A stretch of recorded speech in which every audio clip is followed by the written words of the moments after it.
Do it on the fly? Yeah. No, I knew it.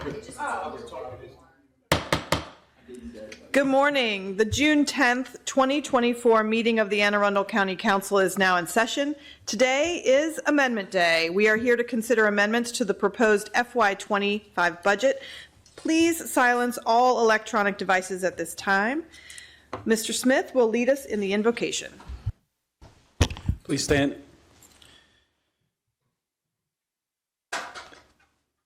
Please pray in a manner that is consistent with your faith, as I pray in a manner that is consistent with mine. Dear Heavenly Father, we come here today to do your work. Dear God, we just ask for wisdom and faith, and knowing that everything that we are attempting to do is to do good by the citizens that we represent. We ask that you give us, continue to give us wisdom, and that we work in a collaborative manner to make sure that all the citizens in Anne Arundel County feel like they've been represented. We ask that you continue to watch those that could not make it here today, who could not get out of the bed today, but they know that their trust in their government is sound. And all these things we pray. Amen. Amen. I pledge allegiance to the flag of the United States of America and to the republic for which it stands, one nation, under God, indivisible, with liberty and justice for all.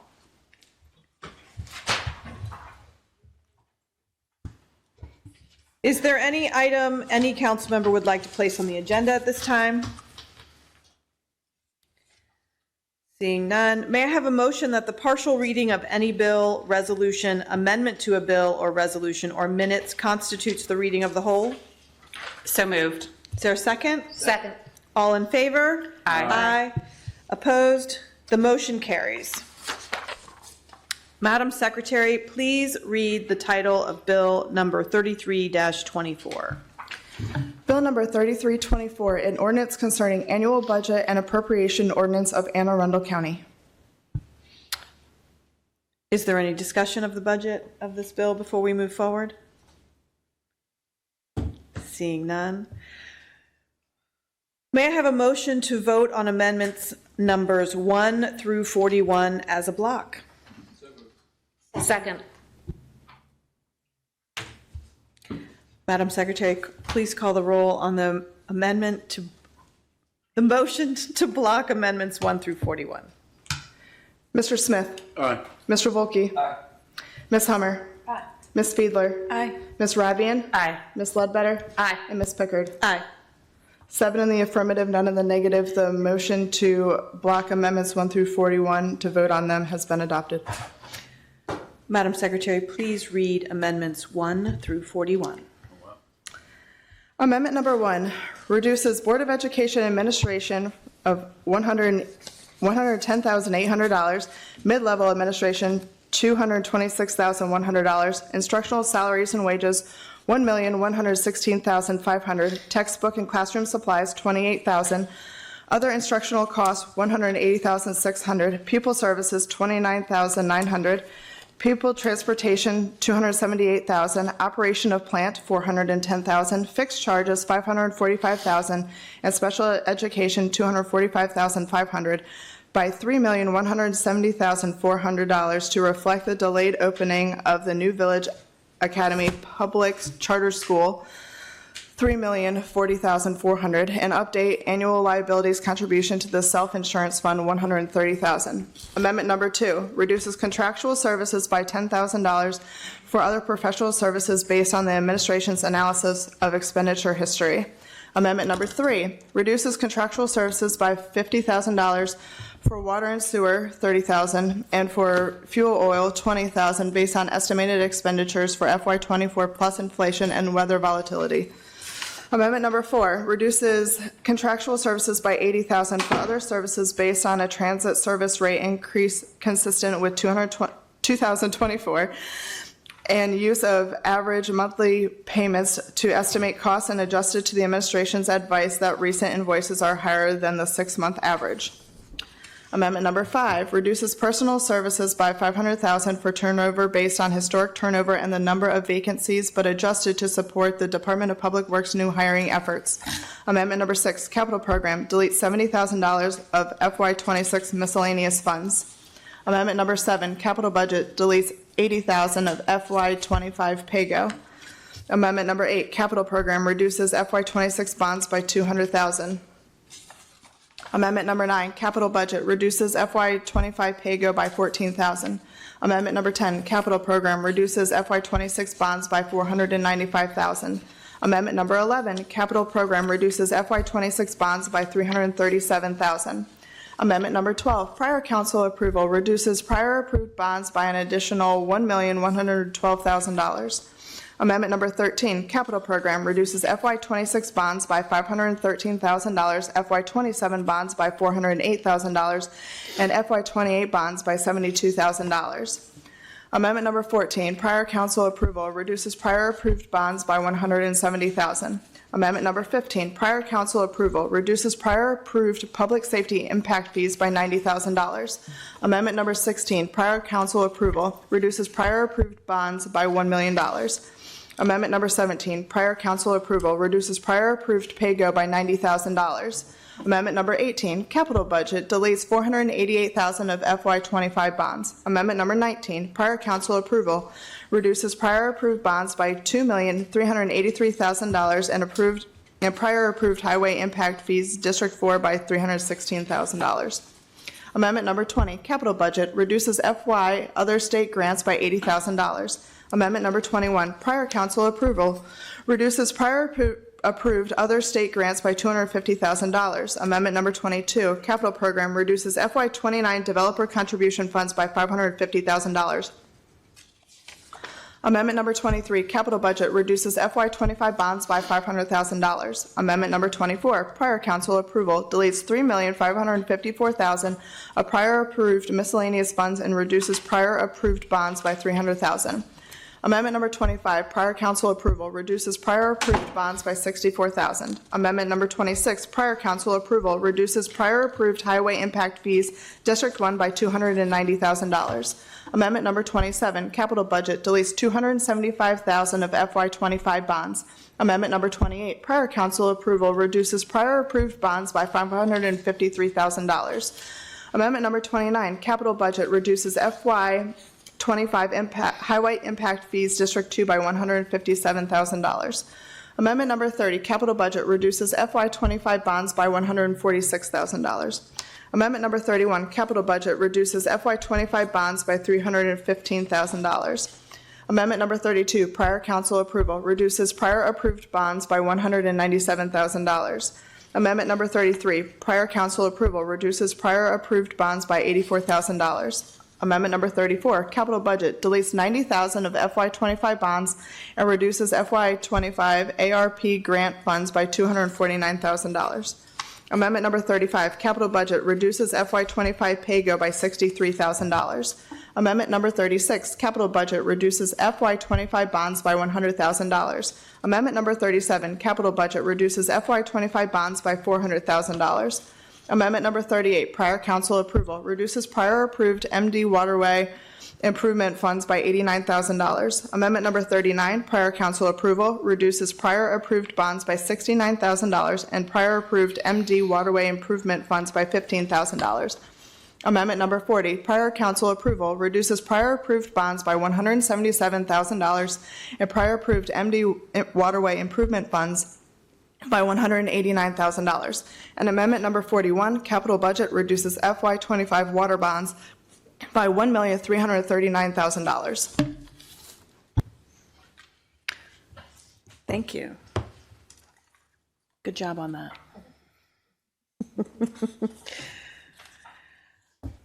Would any of the sponsors or the administration at this time like to speak on these amendments? Thank you, Madam Chair. Chris Trumbauer, Budget Officer.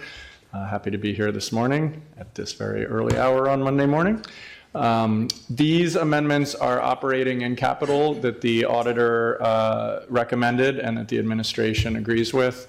So we support these amendments. I do have one footnote that the auditor's team and my team are still working out some small technical mechanical things on something to do with impact fees. So we're good with this amendment. I'm just putting that footnote in case we may need a superseding amendment if we get to some consensus, but it doesn't affect the intent. We're good with all this.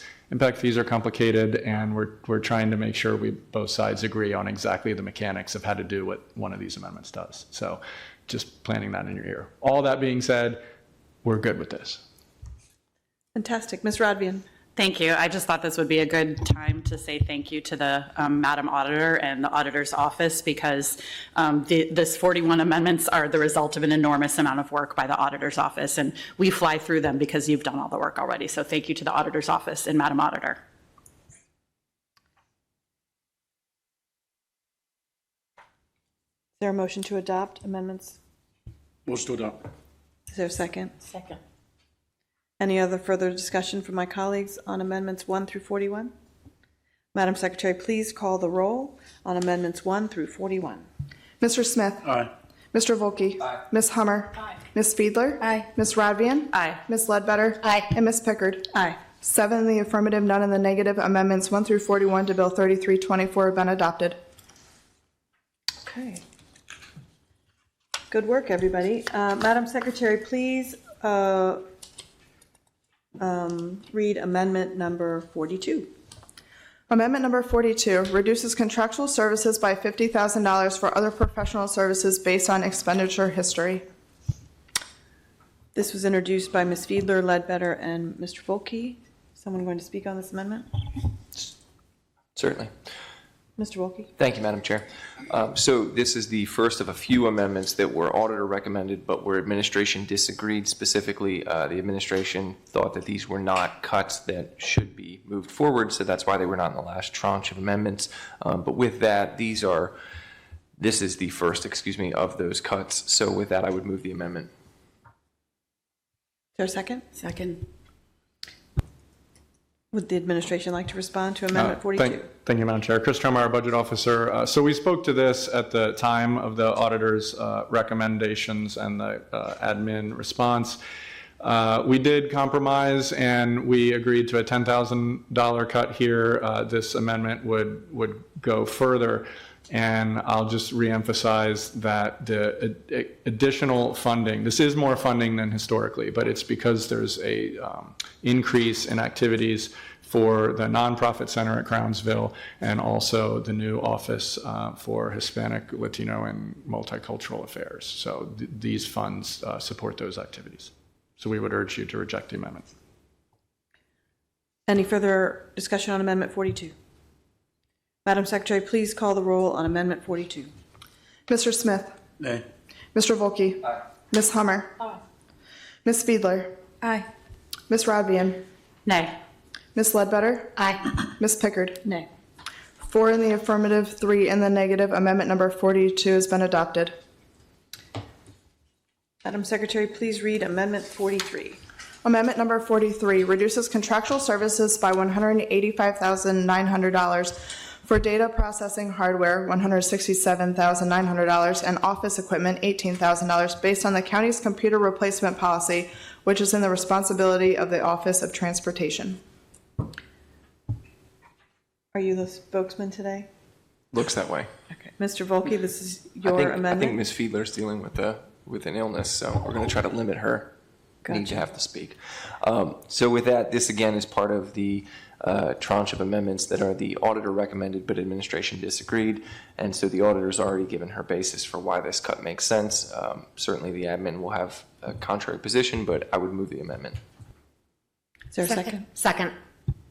Would the admin like to respond to amendment 43? Yes, thank you, Madam Chair. Chris Tremar, Budget Officer. So if you remember last week, this was one of those that I think the administration felt strongly about. This supports a one-time funding to do some laptop replacements in Department of Health. We agree with the auditor that this is not probably the best way to do it, but the reality is these funds are needed, and we've got to come up with a longer-term strategy on how the county is going to support a proportional effort for IT needs in Department of Health, since that's a state and county department that's shared. So we've already committed to form a work group over the summer and look at this issue with OIT, Health, Budget Office, and whoever else wants to participate. to come up with a long-term funding strategy. But in the meantime, we really do need this money to make sure that the health equipment is able to be replaced this year. So I would urge you to reject this, please. Any further discussion? Seeing none, Madam Secretary, please call the roll on amendment number 43. Mr. Smith? Mr. Volkey? Aye. Ms. Hummer? Nay. Ms. Fiedler? Aye. Ms. Radvian? Nay. Ms. Ledbetter? Aye. Ms. Pickard? Nay. 3 in the affirmative, 4 in the negative. Amendment number 43 to Bill 3324 has failed. Madam Secretary, please read amendment number 44. Amendment number 44 reduces contractual services by $215,000 for other services based on a transit service rate increase consistent with 2024 and use of average monthly payments to estimate costs. Mr. Volkey? Me again. So again, auditor recommended, administration disagreed, move the amendment. Mr. Trumbauer? Thank you, Madam Chair. Chris Trumbauer, Budget Officer. This one, we had agreed to a compromise where I believe we did an $80,000 cut. Again, we're not debating the auditor's analysis. We're just saying the most recent invoices that have come back have been higher. My fear is that if the council were to take this amendment, it dramatically increases the chances that we'll need to do a fourth quarter transfer to cover the transit contract costs later in FY25. So I would urge you to reject this amendment, please. Second.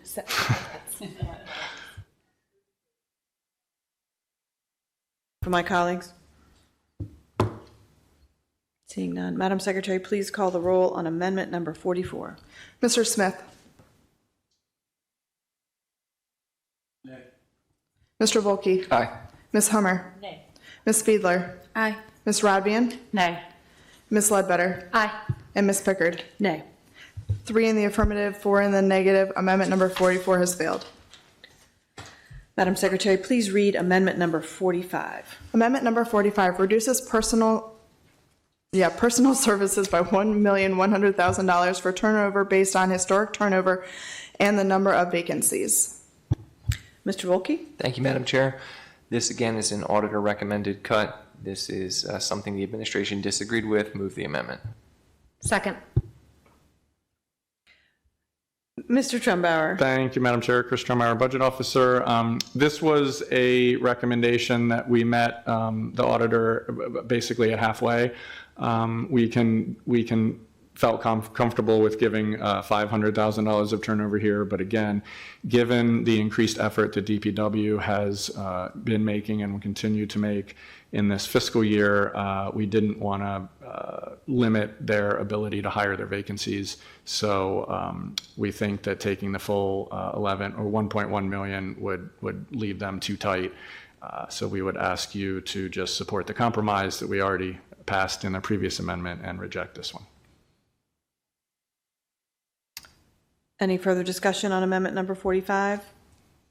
Madam Secretary, please call the roll on amendment 45. Mr. Smith? Mr. Volkey? Aye. Ms. Hummer? Nay. Ms. Fiedler? Aye. Ms. Radvian? Nay. Ms. Ledbetter? Aye. Ms. Pickard? Nay. 3 in the affirmative, 4 in the negative. Amendment number 45 has failed. Madam Secretary, please read amendment number 46. Amendment number 46, capital budget, deletes $3,350,000 of FY25 pay-go. Mr. Volkey? Thank you, Madam Chair. This is again an auditor recommended cut to the capital budget. Now we are in capital and it's an administration disagreed. Move the amendment. Second. Thank you, Would Madam the Chair. administration like to Yes, please. respond? Chris Trumbauer, Budget Officer. So this is advanced land acquisition. So this is the funding that the county can use to acquire properties. And we would urge the rejection of this amendment because we want to keep a balance in there so that the county can move forward when opportunities arise. I'll remind the council that the administration can't use these funds without legislative approval from the council. So you already have fiscal authority over this. Any use of these funds would need a bill to come before you. So we would ask you to keep this money here so that we can take advantage of opportunities in the upcoming fiscal year. Thank you. I would also urge my colleagues to reject this amendment, as we are all committed to making sure we have, I would like to see us move towards land banking to really be prospective with making sure we have appropriate property in the county for school construction or other public infrastructure. This concerns me greatly, this cut. So, Ms. Radbian. My apologies. Oh, Mr. Smith.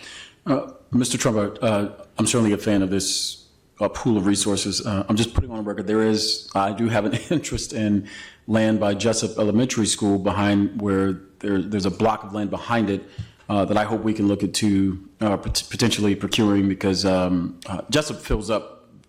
If there's any events there, that parking lot fills up and they're parking down the street leading into it. But there's a clubhouse or a community house that's adjacent to it on the western side of it that has been talked about potentially being procured by the county. At least the community would like the county to procure it for some time now. So I'm certainly interested in exploring that idea, but I just wanted to put that out there so people are aware of it. Thank you. Seeing no further comments, Madam Secretary, please call the roll on amendment number 46. Mr. Smith. Aye. Mr. Volkey. Aye. Ms. Hummer. Nay. Ms. Fiedler. Aye. Ms. Radbian. Nay. Ms. Ledbetter. Aye. Ms. Pickard. Nay. 3 in the affirmative, 4 in the negative. Amendment number 46 has failed. Madam Secretary, please read amendment number 47. Amendment number 47, prior council approval, reduces prior approved bonds by $2,095,000. Mr. Volkey? Thank you, Madam Chair. This again is an auditor recommended, administration disagreed cut, and it deals with the costs on the capital side to the evidence and forensic science unit. Second. Would the administration like to respond? Yes, thank you, Madam Chair. Chris Trumeyer, Budget Officer. Again, referencing my comments from last week on this one, this project has some, let's say, warning signs from DPW that that there could be some unexpected things. So, but in the interest of compromise, we did agree to a partial cut here of, I think it was $1 million. But if we cut back any more of that, DPW is worried that we would be potentially subject to cost overruns if any of those unforeseen circumstances came to fruition. So I would urge you to reject this and just support the previously adopted amendment, which took $1 million. Any further comments from my colleagues?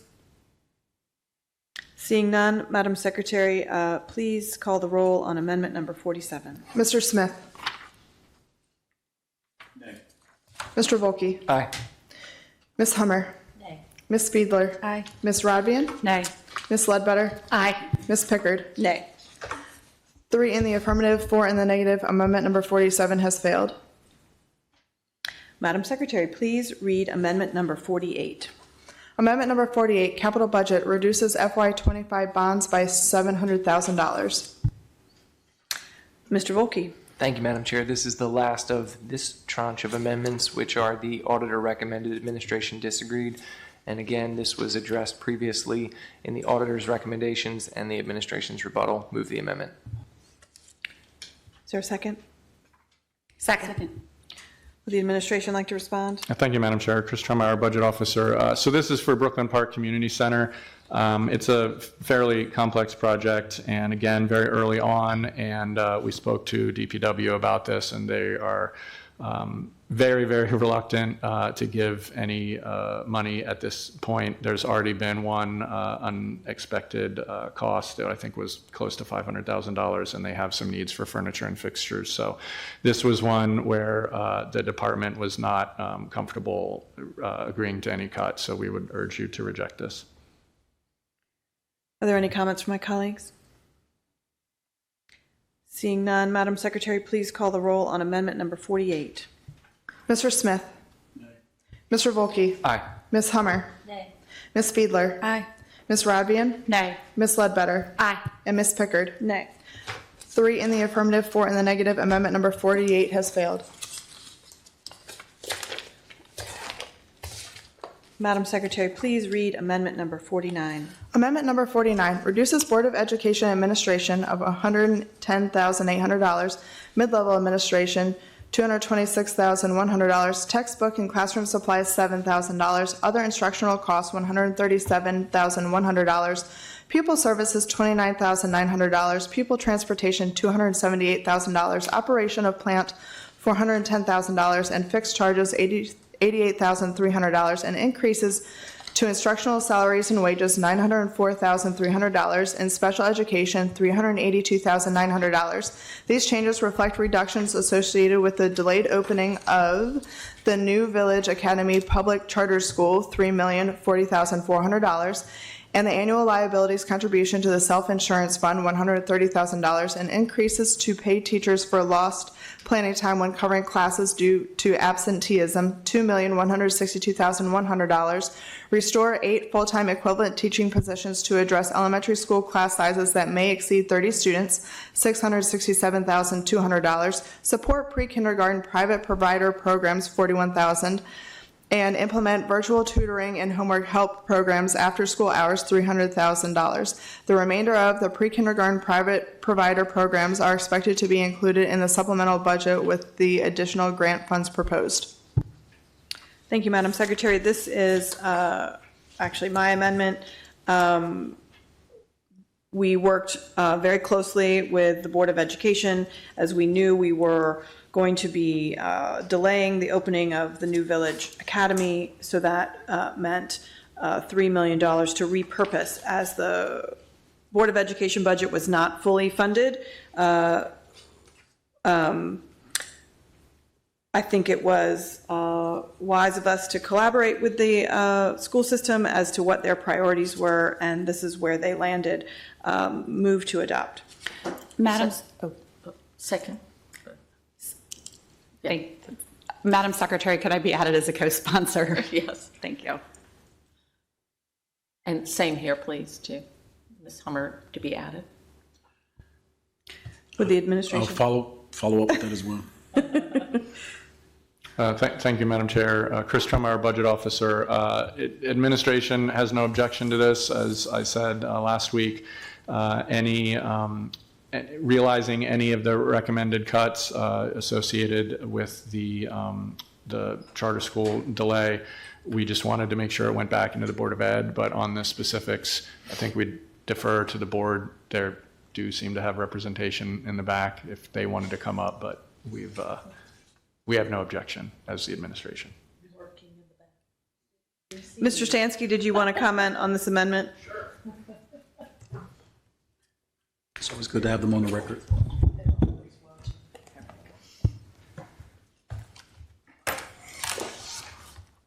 Good morning. For the record, Matt Stansky, Chief Financial Officer for the Anne Arundel County Public Schools. Yeah, we are supportive of this amendment and appreciate the council's willingness to take up our proposal to reallocate funding due to the delayed opening of New Village Academy and the auditor's recommended cut of from the self-insurance fund. And happy to answer any specific questions you all may have.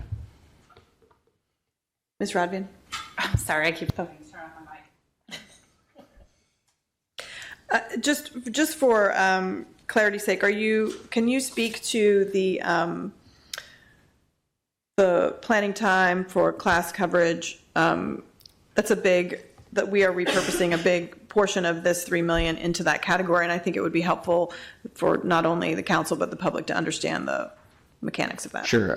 During the pandemic, we obviously saw a large increase in absenteeism, and with the way the economy currently is, finding substitute teachers is difficult.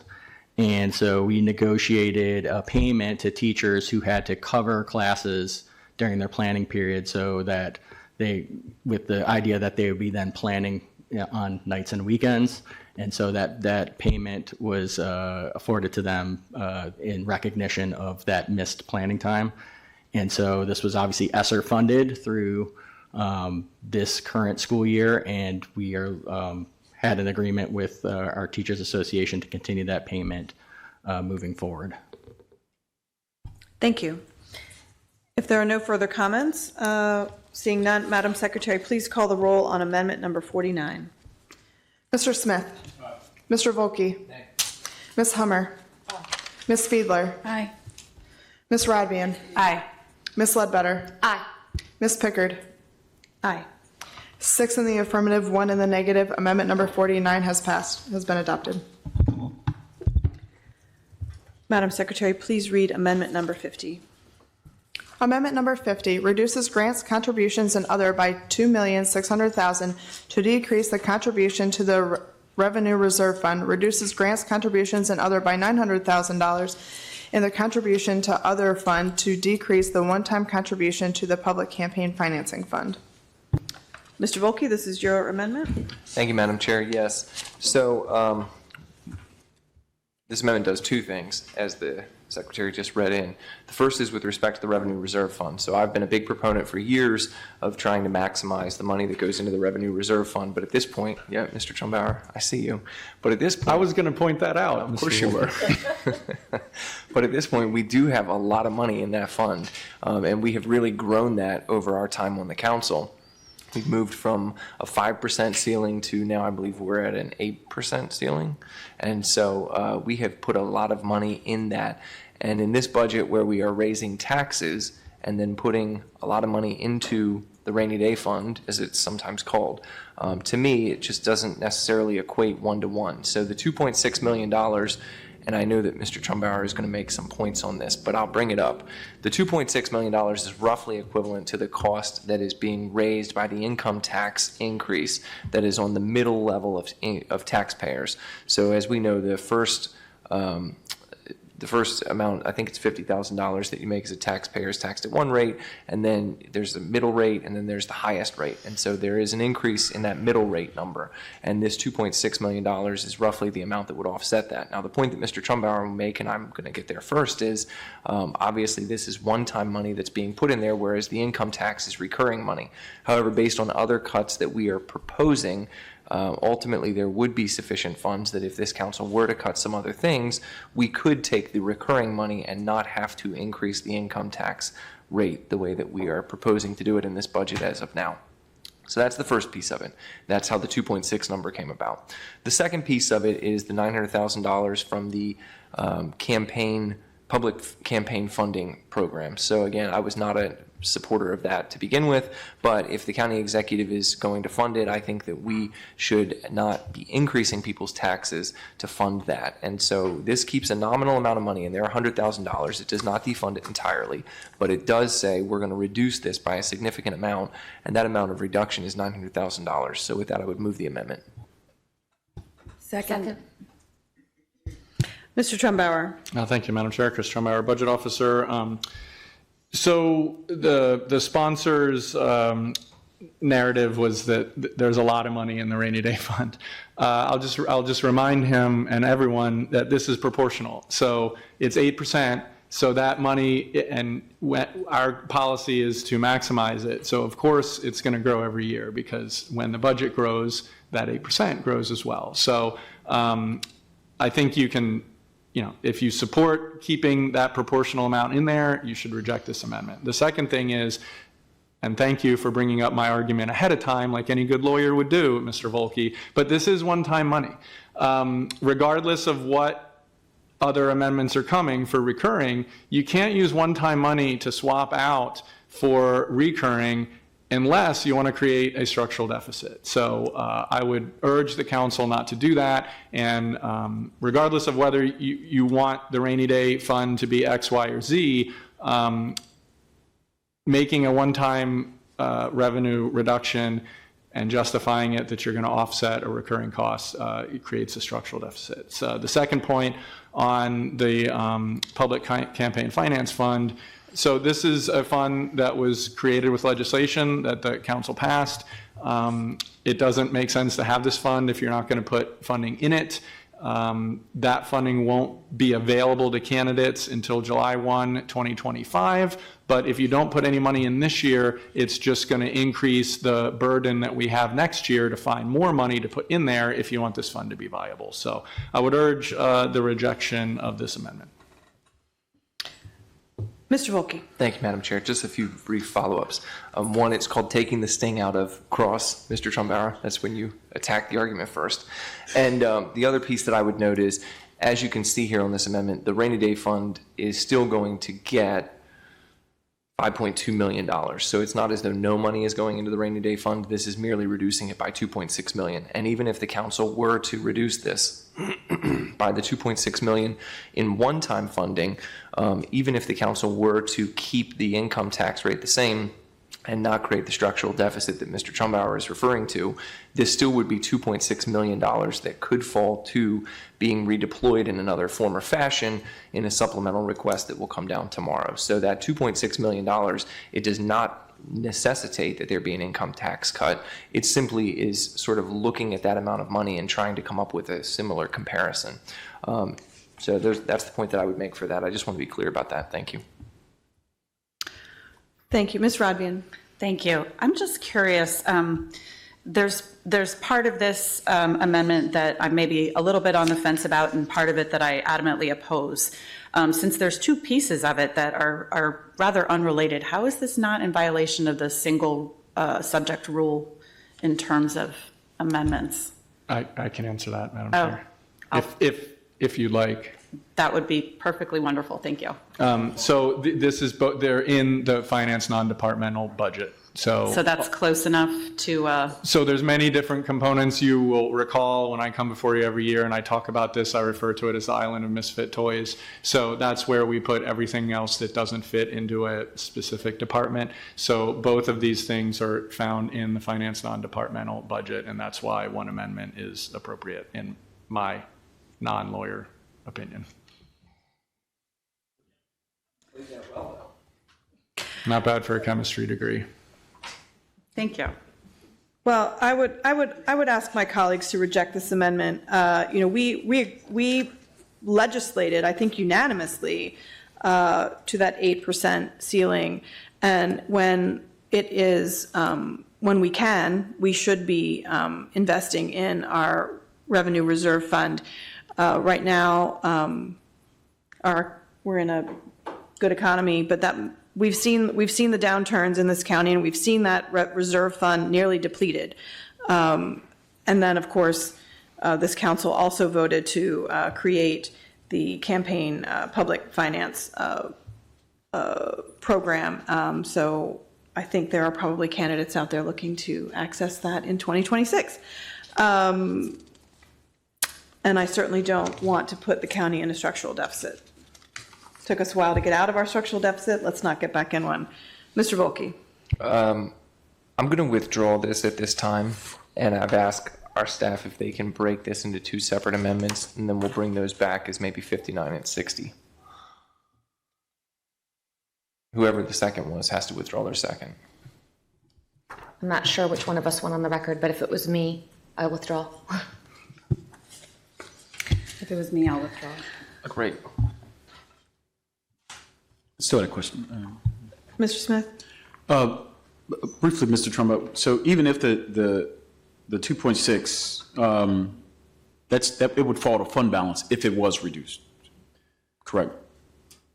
If it was not otherwise appropriated, correct, then it would be, yes, it would be fund balance. So right now, the county is using its existing fund balance to put one-time funds in the revenue reserve fund. If you did not appropriate that, then that 2.6 would be available either to another appropriate one-time expenditure, or it would revert back to fund balance if not appropriated in the budget. Which again, isn't the worst thing in the world, because next year at this time, you will be looking to have some fund balance available to do other things. So, but you are correct in that assumption. Thank you. Okay, amendment number 50 has been withdrawn. Madam Secretary, please read amendment number 51. Amendment number 51 reduces grants, contributions, and other by $166,900 for a community grant for Baltimore Metropolitan Council. Reduces personal services by $167,500 for contractual pay to remove budgeted funds for a senior land use contractor. Mr. Volkey? Thank you, Madam Chair. So I this came out of our departmental presentations when we actually heard from the Office of Planning and Zoning on the 21st of May. And I had listened to some of the comments and responses that they provided, and specifically had looked at these two items, both the grant itself and also the contract position that they are looking to hire. For both of them, again, in the economy that we're in, again, it is a good economy, but we are looking for opportunities to try to look at where we might be able to save some money, and these are two opportunities where we could do that. So with that, I'd move the amendment. Second. Mr. Trumbauer, would you like to respond to amendment number 51? Yes, thank you, Madam Chair. Chris Trumbauer, Budget Officer. So what I'll say about this, and I think you all will agree, Office of Planning and Zoning has a lot going on right now. And specifically with the comprehensive rezoning efforts, as well as the upcoming zoning code or Article 18 update, they were very determined to get this additional contractual land use position. And so we definitely don't want to take that away from them. I'm not super familiar with the specific community grant for the Baltimore Metropolitan Council, but my understanding is that there's a commitment there. And if you want to get specific follow-up information, we could certainly reach out to the department. But the administration would urge you to reject this amendment. Are there any comments? Oh, Mr. Smith. Yeah, well, definitely. Can you, on the, specifically on the Baltimore Metropolitan Council piece of it, I'm just curious I can't recall during the brief what that was actually going to be used for, or if it was just a portion of our share of, I know they collaborate and it's like a think tank, but yeah, what are they executing on? So I do not have expertise on that specific grant. I do believe it's a recurring thing that the county does each year, and so we can try and get some information. But regardless of what we find out, the admin's going to oppose it. So you can take your vote, and then we can get that information and give it to you guys as soon as we have it. But I don't have a member of Office and Planning and Zoning here to speak to that at the moment. And I can keep stalling, and Stephen can try and get it by text. But I think that we are urging you to reject the amendment. Yeah. Mr. Volkey? Thank you, Madam Chair. Just briefly, Mr. Smith, in the very detailed spreadsheet that we got that lists all of where the grants go and gives an explanation, this is what we received for Planning and Zoning.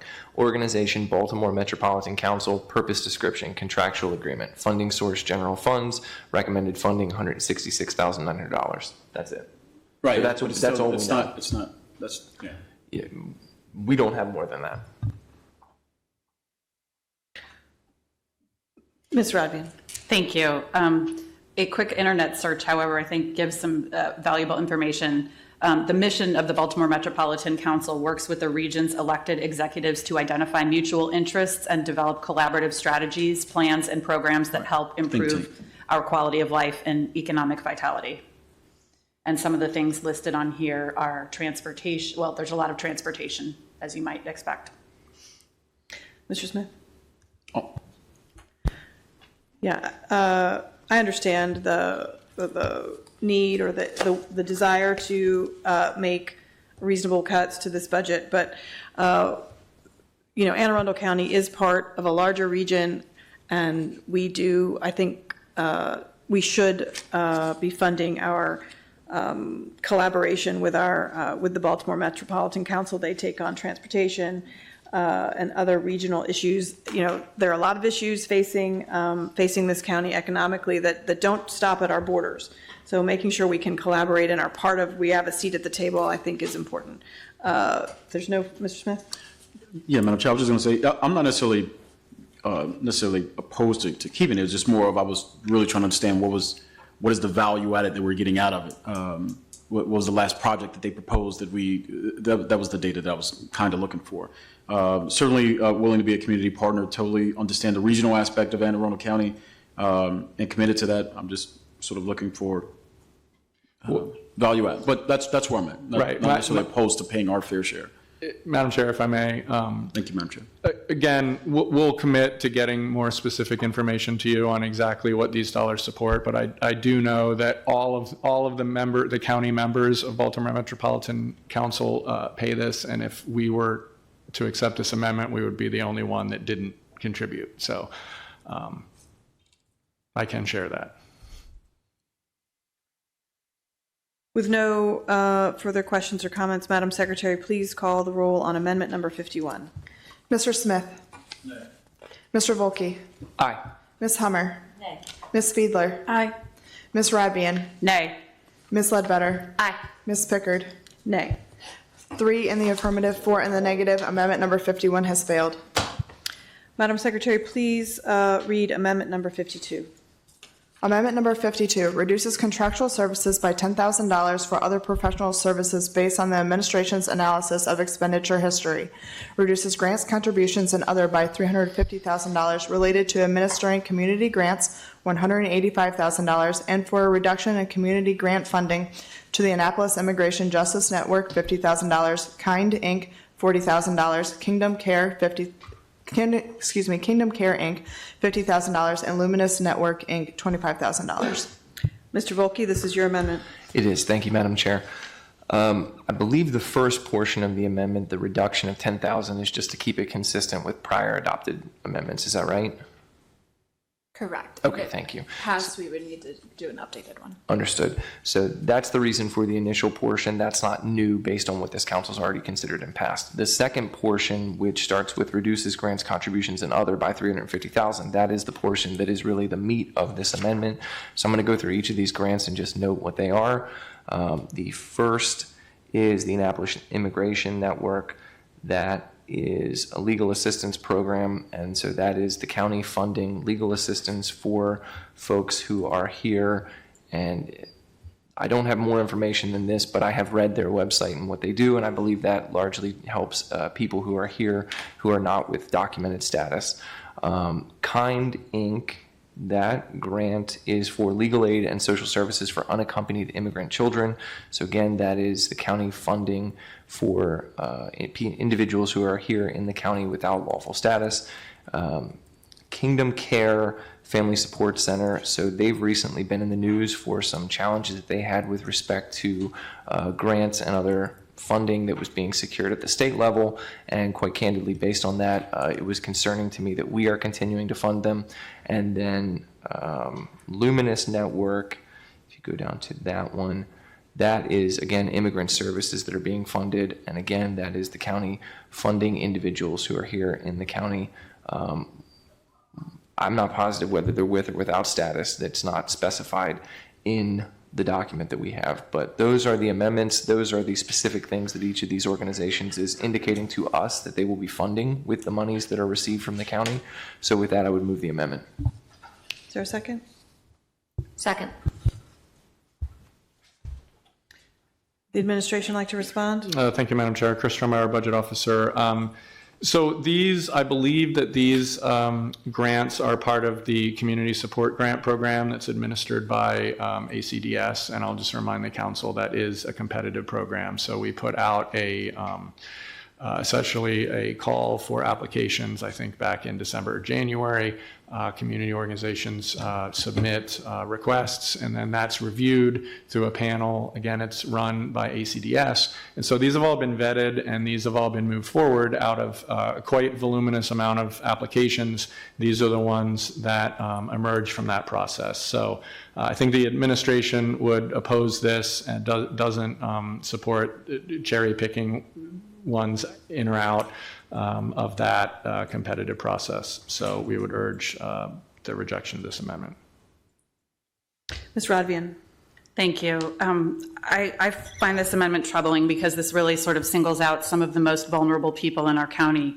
I have done a little bit of volunteering with the Annapolis Immigration Justice Network, really not in a legal capacity, but offering rides to court dates. So a lot of the individuals who get services from this program are here with claims of asylum, and they are waiting for their court dates.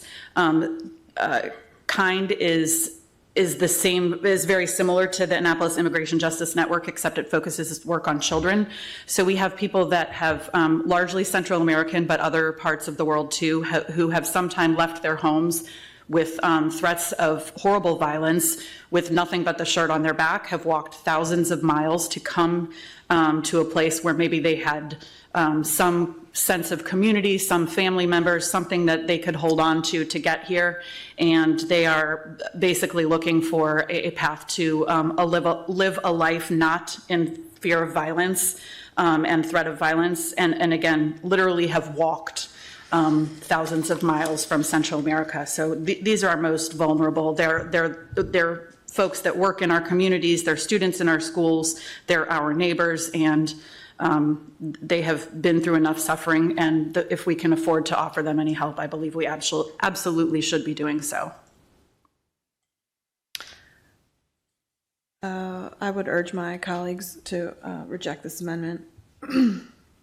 This is disappointing, but we're here. So, Madam Secretary, I see no other further comments. Please call the roll on amendment number 52. Mr. Smith. Nay. Mr. Volkey. Aye. Ms. Hummer. Nay. Ms. Fiedler. Aye. Ms. Radbian. Nay. Ms. Ledbetter. Aye. Ms. Pickard. Nay. 3 in the affirmative, 4 in the negative. Amendment number 52 has failed. Madam Secretary, please read amendment number 53. Amendment number 53 reduces contractual services by $2,500,000 for management services related to the new automated traffic enforcement program. Mr. Volkey, this is your amendment. Thank you, Madam Chair. Yes. So this amendment, it should come as no surprise. I'm not a fan of the speed cameras. That is what this is funding. There is a component to this, as I understand it, that may also fund cameras in school zones, which is a piece that I could support. And so that is part of the reason that the request is not the entirety of this, because I believe that we tried to carve that out so that we were not covering the school cameras. This was really focusing more on the speed cameras that could be placed anywhere, not just in school zones. So with that, that is the purpose of this amendment. If I got that wrong in terms of what's being cut, maybe Madam Auditor can let me know. Is that right? That's correct. It's the expenditure piece of the Got it. program. Thank you. So with that, move the amendment. Second. Mr. Trumbauer. Thank you, Madam Chair. Chris Trumbauer, Budget Officer. So the administration would urge you to reject this amendment for a couple reasons. First, as the sponsor said, I mean, this supports the new traffic camera safety program. That was enabled, I believe, by local legislation that allowed us to do this. It's been a long time in the works. We've had a work group participated in with several of the public safety departments to get where we are. So the administration is comfortable moving forward and does not want to abandon this program at this time. The second component is, although the primary purpose of this is to ensure traffic safety, there also is a revenue component. So this is going to cut the contractual expenditure, but that will also, if we're not putting these cameras in and we're not billing the citations, we're not going to receive the revenue, which is part of the budget. So this would leave us in a hole if this amendment was to pass. So all that being said, we would urge the council strongly to reject this amendment. Lots of lights. Ms. Fiedler. Thank you, Madam Chair. Mr. Trumbauer, can you share how many anticipated speed cameras are going into school zones versus not school zones? So I don't have that, Chris Trumbauer, Budget Officer, Council Member, I don't have that information. I believe I was listening when the department came before you, and I think they may have discussed that. So I know the police has that information, but I can't tell you what the specifics are. I'm on the money side.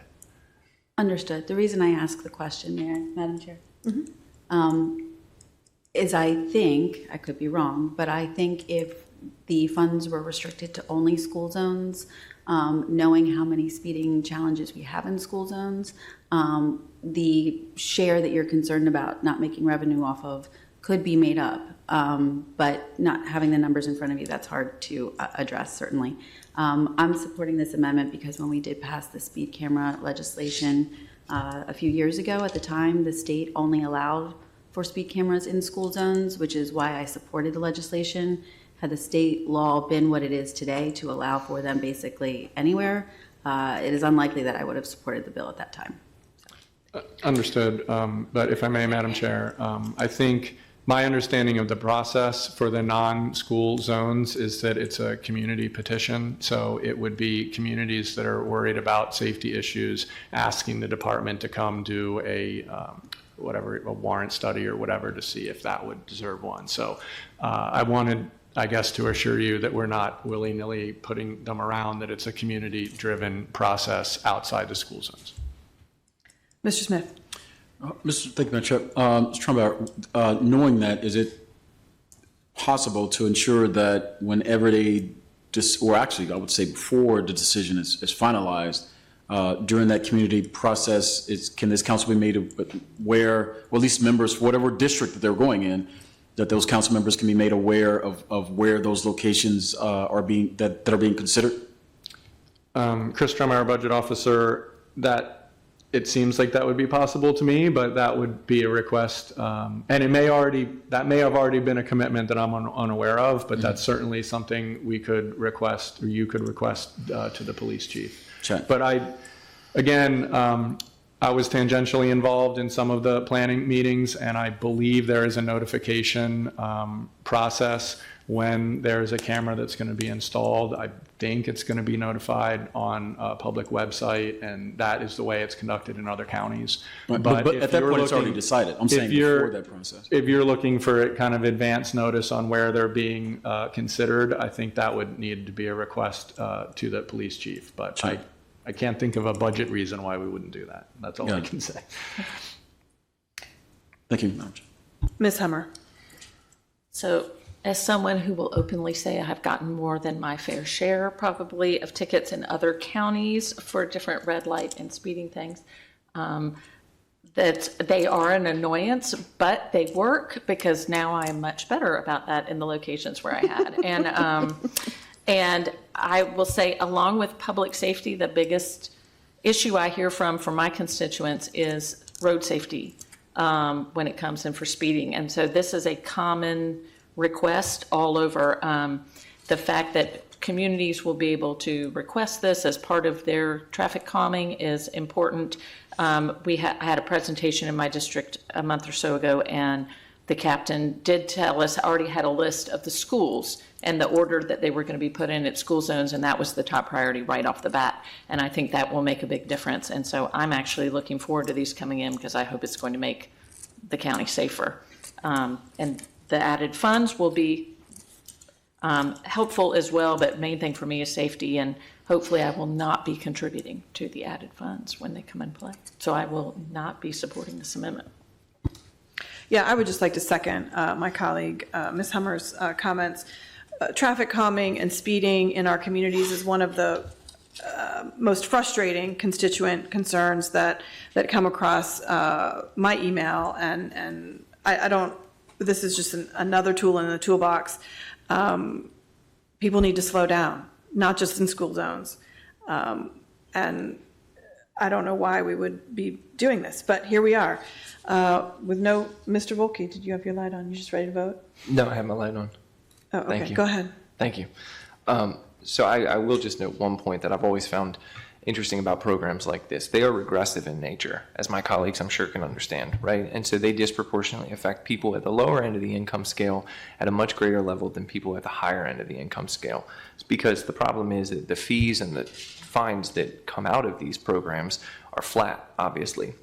So if you are on the lower end of the income scale, a $40 or a $50 ticket is certainly much more impactful than if you're on the higher end of the income scale. So in some ways, I've heard people say this, I'm not saying it myself, but I've heard it referred to as a way to try to create revenue from people who are lower income individuals by way of this. Now, I don't think there's any data to support that necessarily, but I do think that it is very obvious and very clear, and you don't need data to see the regressive nature of this tax increase, which is what this is. So with that, that's why I'm looking at this and thinking this should be something that we vote to support, but that's my piece. I'm a little, really? That's why you propose this? Okay, well, whether you are to be honest, whether I understand that argument, I understand it very well. But at the same time, if you are, we've had pedestrians hit and killed on our streets, and it doesn't matter who was behind the wheel. The family member is dead. So let's get real about traffic safety. I don't know what's going to stop people from driving erratically. I'm teaching 2 teenagers how to drive, and it is terrifying.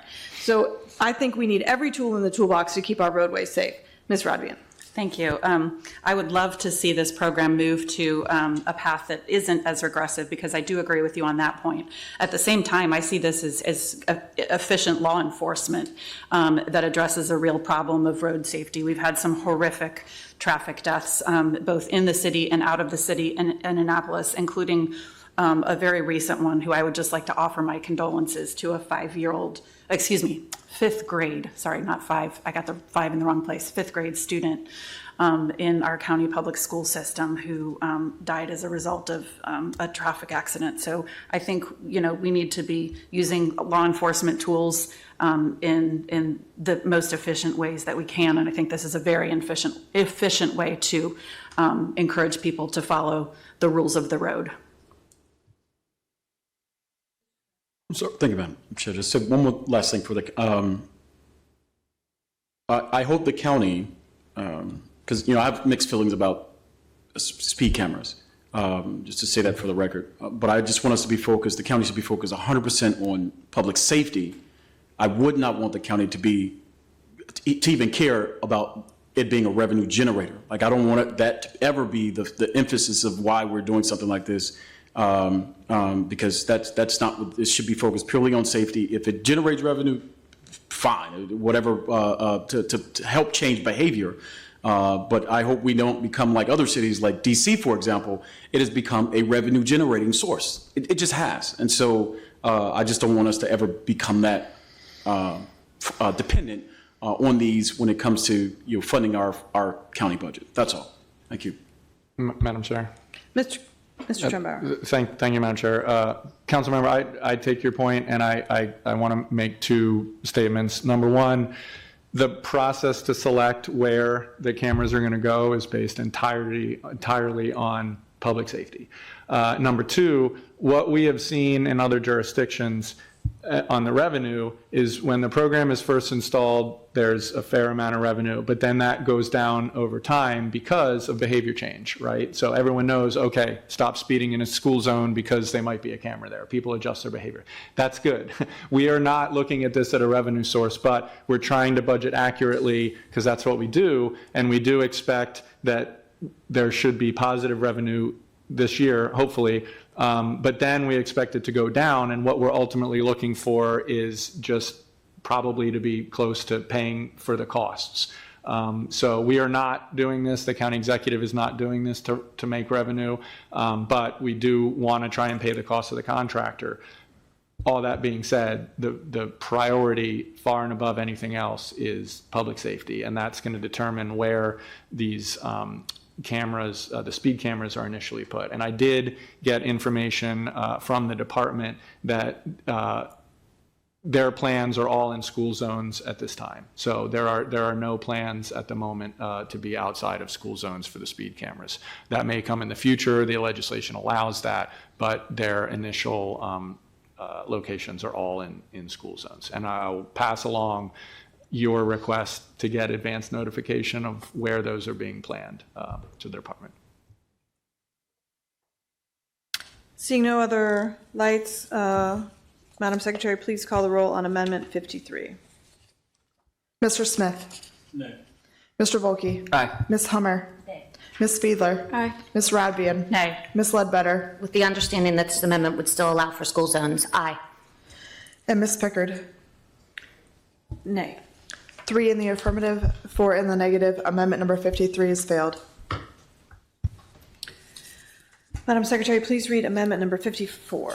Amendment number 54 reduces grants, contributions, and other by $249,783 for a grant to the Annapolis Immigration Justice Network. Mr. Volkey? Thank you, Madam Chair. So similar to Amendment 52, this again, if you look in the detailed breakdown of the county-funded grants to outside organizations, this is coming from the Partnership for Children, Youth, and Families, and it lists Annapolis Immigration Justice Network and states the purpose is to provide legal services to immigrant children. Again, this is the county making a policy choice to fund folks who need legal assistance who are here in the country without lawful status. So with that, I would move the amendment. Thank you. Second. Mr. Trumbauer? Thank you, Madam Chair. Chris Trumbauer, Budget Officer. However, I don't want you to vision me speaking about this. I want you to channel Dr. Pam Brown speaking in her English accent, because she spoke very passionately about this program to the county exec when she pitched it as part of the budget, and she again spoke very passionately to you all when she came before you. So this was a program that was prior funded by ARP federal recovery dollars. The administration felt that the results were impactful enough for this to be one of those that we're going to continue for the upcoming year. It would be much more eloquent if Pam said that, but I'm going to say it for her. Thank you. Ms. Radvian? Thank you. I just really want to clarify for anyone listening who may not know this, that it is both under U.S. and international law legal for individuals who face danger in their homelands to go to another nation and seek safety to have their requests for asylum considered. And those are the individuals that AIJN seeks with. The process that that the individuals are involved with is legal. There is no such thing as illegal people. There is such thing as undocumented, because you may not have documents right away, but even usually you will get a court date. So you'll have a document telling you your court date pretty quickly. So this, again, picking on our most vulnerable people just is not something, it just completely goes against anything I value, and I think the majority of people in our county value. I would love to introduce my colleagues to individuals who have firsthand experience and going through the process of leaving their homeland. I just imagine for a moment what it would take for you to walk away from your home with only the shirt on your back and go to another country where you don't speak the language simply because you don't want to die. And that is who we're talking about here. And I really don't, I can't believe that this is a real reflection of my colleagues' values. Mr. Wilkie? Thank you, Madam Chair. I can't speak for others on the council, but I have actually represented asylum seekers in immigration proceedings before, so I do know those individuals, and I did that early on in my career at a firm that I was in, and those individuals were not receiving those services for free. They were paying for those out of their own pocket because they felt that was something that they needed to do, and they worked with their colleagues in the community. They worked with friends. There were a lot of people there who were able to help support them, but I would just point that out because I think at some level it may seem like, this is just being intentionally done to try to pick on certain people, but I will be clear, I've worked with those people before. I've represented those kind of people in those proceedings. So I just say that on the record so that it's clear, so that it is at least apparent that I have some background with this community. Thank you. Ms. Rodbian? I would just argue that there are probably many, many, many more individuals who needed those services that just could not afford them and had no way to afford them. So we're helping, again, the most vulnerable people in our community. It is unfortunate that the federal government and our folks in Washington can't seem to get it together to pass positive immigration reform. It's been used as a wedge issue for decades now to win or lose elections, and we are where the rubber hits the road in local government, and I'm not surprised to see this amendment. I expected this amendment. We get similar amendments every year from certain colleagues, so I would urge my other colleagues to vote against. This is politics. This isn't actually taking care of the people who live and reside and work and go to our schools. Madam Secretary, please call the roll on amendment number 54. Mr. Smith? Mr. Volkey? Aye. Ms. Hummer? Ms. Fiedler? Aye. Ms. Rodbian? Nay. Ms. Ledbetter? Aye. Ms. Pickard? Nay. 3 in the affirmative, 4 in the negative. Amendment number 54 has failed. Madam Secretary, please read amendment number 55. Amendment number 55 reduces grants, contributions, and other by $948,000 to restore community grant funding to Sarah's House to the fiscal year 2024 amount. Mr. Volkey, this is your amendment. Thank you, Madam Chair. So again, this brings this service grant that is being provided back into line with what has historically been provided in terms of the assistance from the County Council to Sarah's House. This funding, I believe, increased during COVID. I would have to think that this was some ARPA funds that may be now being replaced by general funds, but this is an amount of money that is significantly higher than what the county has ever historically funded for this program. So with that, this brings it back in line with historical funding. Move the amendment. Second. Mr. Trumbauer. Thank you, Madam Chair. Chris Trumbauer, Budget Officer. We would urge you to reject this. Sarah's House is operated by Catholic Charities. It's a shelter. We are not the only funder. The county makes a contribution to the overall operations of this, and Sarah's House asked for this level of funding so that they can keep their operations going. Although we did have some funding with ARP over the previous years, this is a program that the administration supports, and we want to keep it going. And if we were not to make this contribution, it would dramatically affect the operation of that shelter. So we would urge your rejection, please. Ms. Hummer. Yes, Sarah's House is located in my district, and for those who aren't familiar with it, they are a fabulous organization that is one of the, if not the only one of the only shelters in the county that allows women and children to come. So it's many people facing homelessness, but also domestic violence often are coming there. And they do incredible work on a very slim budget for the number of people and the activities that they have. And so anything that we can do to help enhance their services so that they can reach even more people, I am in support of. And so I would urge my colleagues to reject this amendment. I can't agree more with my colleague, Ms. Hummer. This is a shocking amendment in my mind with the state of the housing crisis in not only this county but in the nation. And we are actually, this council and this administration is actually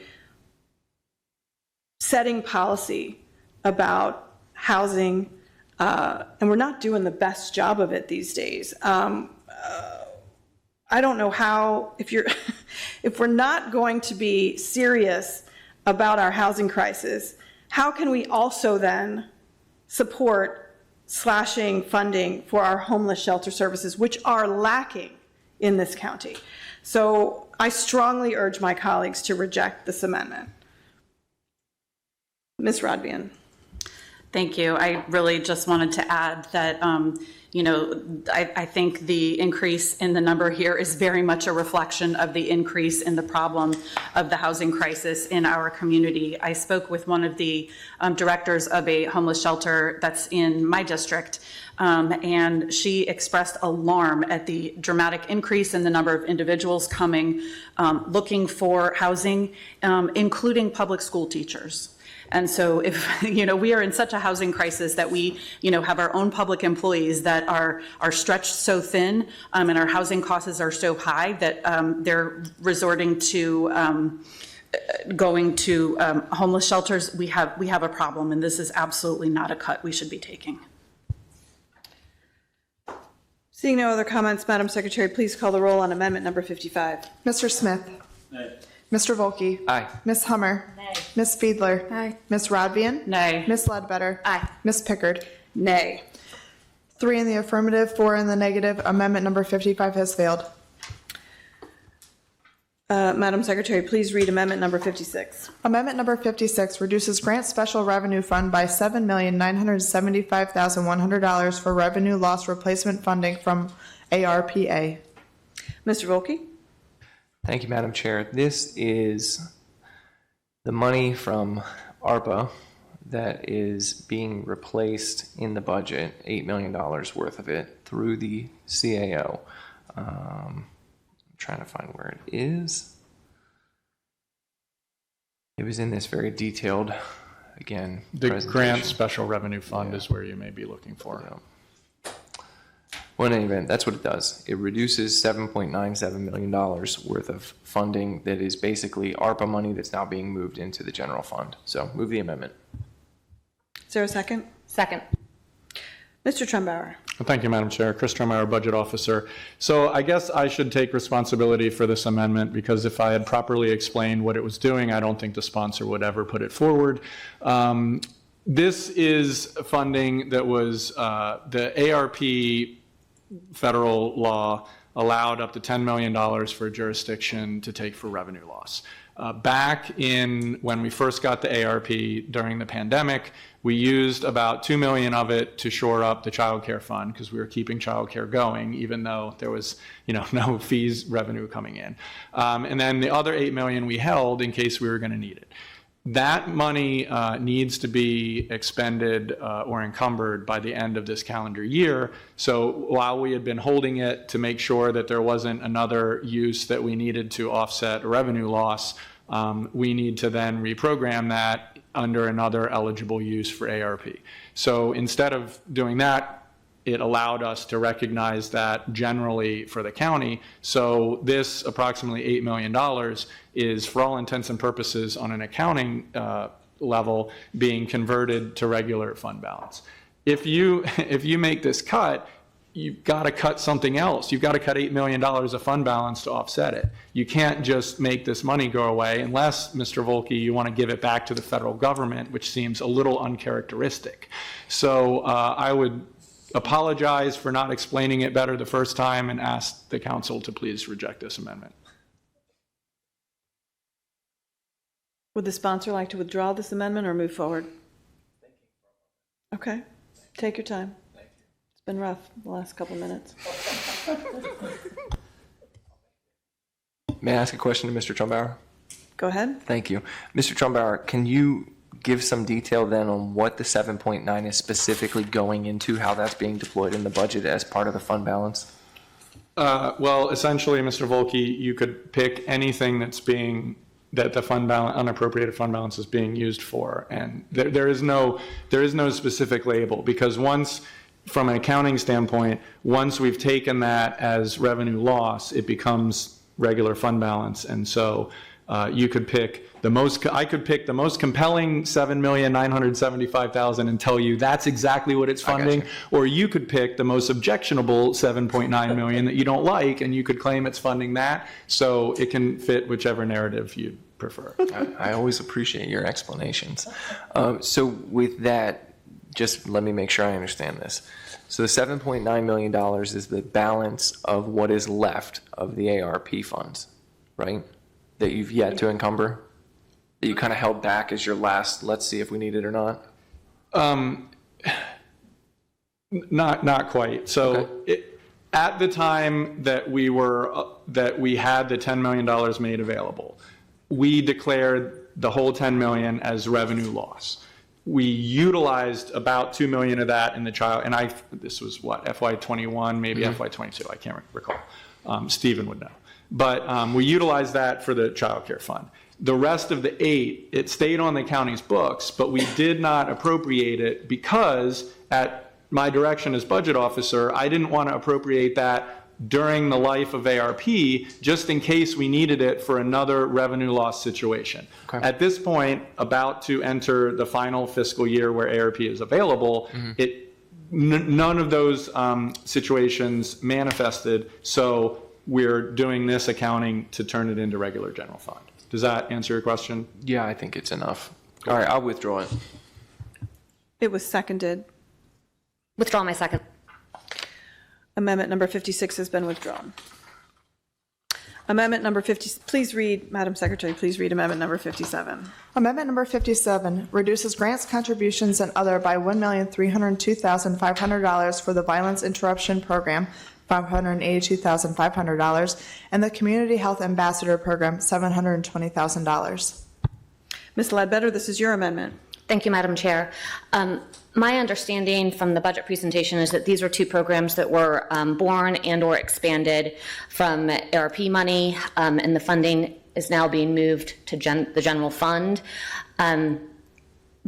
This is not a judgment statement on my behalf that these are bad programs. It's more of an acknowledgement that there is only so much money and hard decisions at some point have to be made about what we can and cannot afford as a county to keep our budget from ever expanding at a rapid rate. Move the amendment. Second. Mr. Trumbauer.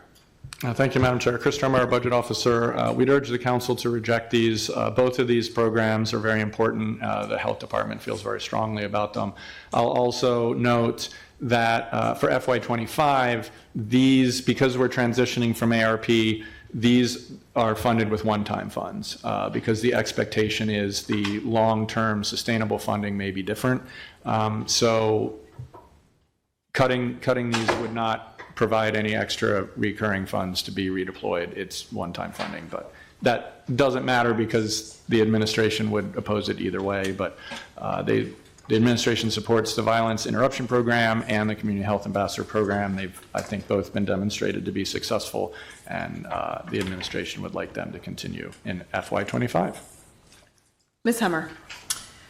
Yes, if I remember from the presentation from the Health Department, they talked in detail about how they reviewed different programs that they had started with ARP funding and now with the ARPA funding, and that they are now evaluating which ones to keep and which ones would not be able to. And these in particular were two programs that they felt were so valuable and had made such an impact that they need to be continued. The Community Health Ambassadors, that is, I recently attended one of the health department's listening sessions on maternal health outcomes. And for our minority populations, especially our Black populations, the maternal health death rate is astronomically higher than for other ethnic groups. And reaching out to many of those mothers and helping them to get the prenatal care and things they need is intensive. And it takes, that's just one thing the community health ambassadors can help do, is that reaching that trust level and education level in our communities. The violence interrupters, last month, a 2-year-old child in my district was a victim of gun violence, was shot. Week before last, Mr. Smith and I participated in an all-hands-on-deck call for an area of our districts that has been facing a significant amount of youth violence. And it was all the community leaders, the violence interrupters, and everyone there coming together about it, making a plan together of how we can tackle that as we enter the summer months. And it just really highlighted how very important and crucial these programs are as we try to reach our youth and to stop some of this violence. And so to me, these are crucial programs that we must invest to keep our communities safe and to try to break down some of the really systemic, long-lasting things in our community that are only broken down and made better when we build relationships and really invest the time. So I urge my colleagues to reject this amendment. Ms. Fiedler. Thank you, Madam Chair. I'm not going to say too much. There was some back and forth between my colleagues and I last evening, and somehow I don't know where it was lost in translation or communication, but can you, Madam Secretary, please add me as a sponsor? Me too. Thanks. Ms. Ravian. Thank you. I'm just going to apologize because you guys are, everyone's probably sick of hearing from me today. But this program, the Violence Interruption Program, appears to be, it's hard to, have clear-cut evidence on the reasons that violence, gun violence in particular, is dropping. But I will tell you that this program has been in place in Eastport. And in 2023, we had an alarming increase in gun violence in Eastport. And it was to the extent that we were reading newspaper headlines at least once a month, sometimes several times a month, sometimes only a week apart. And it has dramatically dropped, that there's very, very little that you're hearing out of Eastport. So to me, this is, again, we call it violence interruption, but it's crime prevention. And it's trauma prevention. It's preventing kids from having to hear, gunshots in their neighborhoods at night and then having to not sleep and not go to school and not be able to pay attention because they couldn't sleep that night. So all of these pieces work together, and this is just, it appears to be doing wonderful work. And my colleagues have mentioned some of the wonderful work that the Community Health Ambassador Program, again, these serve the most vulnerable people in our county, and they are our constituents too. And sometimes they require resources that more affluent folks do not, but that does not mean we should be leaving them out of our budget. Thank you, Ms. Rodvian. I would urge my colleagues to reject amendment number 57. Gun violence is plaguing our community. Any gun violence is too much. I see it in my community. Mr. Smith and I sit on the Violence Prevention Action Team. I feel like it's another tool in the toolbox. We have to be looking at, it's not just a perpetrator and a victim. Gun violence affects the entire community and surrounding neighbors. And we should all have the honor and privilege to feel safe in our communities. And I don't know why we wouldn't invest in violence interruption. Seeing no other lights, Madam Secretary, please call the roll on amendment number 57. Mr. Smith. Nay. Mr. Volkey. Aye. Ms. Hummer. Nay. Ms. Fiedler. Aye. Ms. Rodvian. Nay. Ms. Ledbetter. Aye. And Ms. Pickard. Nay. 3 in the affirmative, 4 in the negative. Amendment number 57 has failed. Madam Secretary, I'm looking at amendment number, oh wait, I got out of line, excuse me. Amendment number 58. Amendment number 58 reduces Board of Education administration $110,800, mid-level administration $226,100, instructional salaries and wages $630,500, textbook and classroom supplies $25,600, other instructional costs $178,200, pupil services $29,900, pupil transportation $278,000, operation of plant $410,000, fixed charges $368,600, and special education $245,500 by $2,503,200 to reflect a decrease due to the delayed opening of the New Village Academy Public Charter School $3,040,400, a decrease due to an updated annual liabilities contribution to the self-insurance fund $130,000, and an increase for 8 full-time equivalent teaching positions to address elementary school class sizes projected over 30 students, $667,200. Mr. Volkey?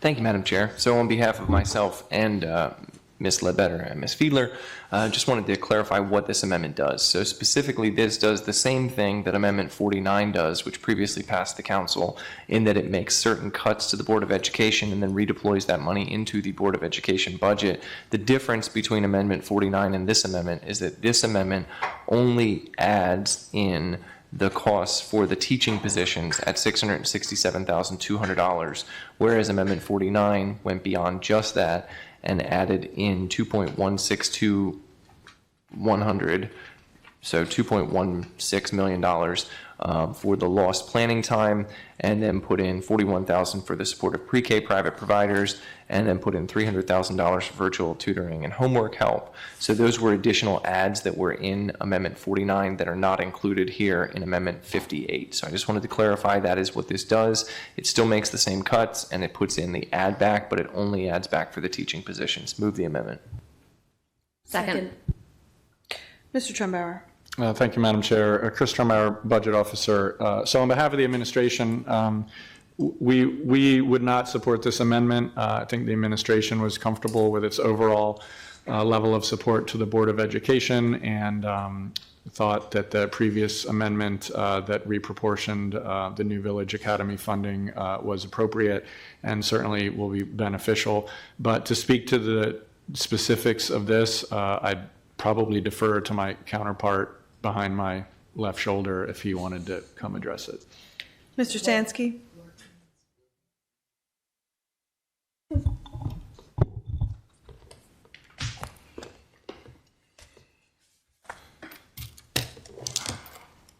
For the record, Matt Stansky, Chief Financial Officer in Arundel County Public Schools. So similar to Amendment 49, we would agree with the reductions, but we would oppose this version as it would only yield back $667,000, which is necessary to get those class sizes that are over 30 under.